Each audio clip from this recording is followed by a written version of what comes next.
Hello दोस्तों hip replacement के बाद जब काफ़ी सारे लोग मुझसे सर्जरी की फ़ोन करते हैं तो उनकी कई बार कुछ चिंता ऐसी भी रहती है कि सर उन्होंने हिप रिप्लेसमेंट सर्जरी कहीं करा ली है और अब इन्फेक्शन की दिक्कत आ रही है, तो कैसे इसके बारे में पता किया जा सकता है और कैसे इसका इलाज किया जा सकता है।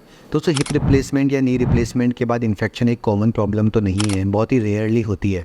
ऐसा 3-4 वजह से हो सकता है। या तो ये हो सकता है कि पेशेंट की इम्यूनिटी कम हो, या फिर ये हो सकता है कि पेशेंट के शरीर में कोई बैक्टीरिया पहले से ही मौजूद हो, या फिर ये हो सकता है कि ओटी की कंडीशंस की वजह से, या फिर ये भी हो सकता है कि काफ़ी सारी और वजहों से भी पेशेंट के इन्फेक्शन होने का चांस रहता है। ज़्यादातर मैंने यही देखा है कि जब पेशेंट का इम्यूनिटी लेवल कम होता है, जैसे कि उसका डायबिटीज़ है, शुगर कंट्रोल में नहीं है, वो एल्कोहलिक है, स्मोकर है, या किसी और वजह से इम्यूनिटी डाउन है, तो इन्फेक्शन का खतरा रहता ही है।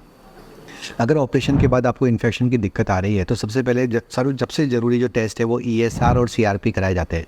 इनके माध्यम से हम चेक करते हैं कि बॉडी में कोई इन्फेक्शन तो नहीं है। इसके अलावा हम जो भी पस अगर आपका निकल रहा है तो उसको कल्चर रिपोर्ट के लिए भेजते हैं और बायोफायर की रिपोर्ट के लिए भेजते हैं, जिससे पता चल जाता है कि कौन सा ऑर्गेनिज्म है जिसकी वजह से कि इन्फेक्शन हो रहा है। उसके हिसाब से पेशेंट को कल्चर के बाद एंटीबायोटिक्स दिए जाते हैं, जो कि इंजेक्शंस के रूप में दिए जाते हैं। कभी कभी जब इन्फेक्शन काफ़ी लंबे समय तक रहता है तो ऐसे में इम्प्लांट निकाल देने की सलाह दी जाती है और साथ में स्पेसर लगा दिया जाता है।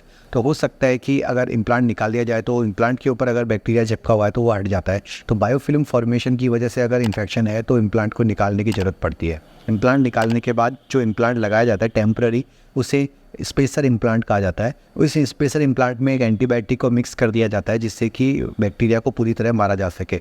और स्पेसर लगाने के 6 महीने बाद दोबारा ESR CRP कराए जाते हैं, और जब कल्चर नेगेटिव आता है, ESR CRP नॉर्मल आता है, तो रिवीजन हिप सर्जरी की जा सकती है। तो दोस्तों अगर आप लोगों को भी इन्फेक्शन संबंधित कोई जानकारी चाहिए या आपके हिप में इन्फेक्शन हो रहा है सर्जरी के बाद, तो आप नीचे लिखे गए नंबरों पर संपर्क कर लेना और मैं आपकी हेल्प करूँगा। धन्यवाद दोस्तों।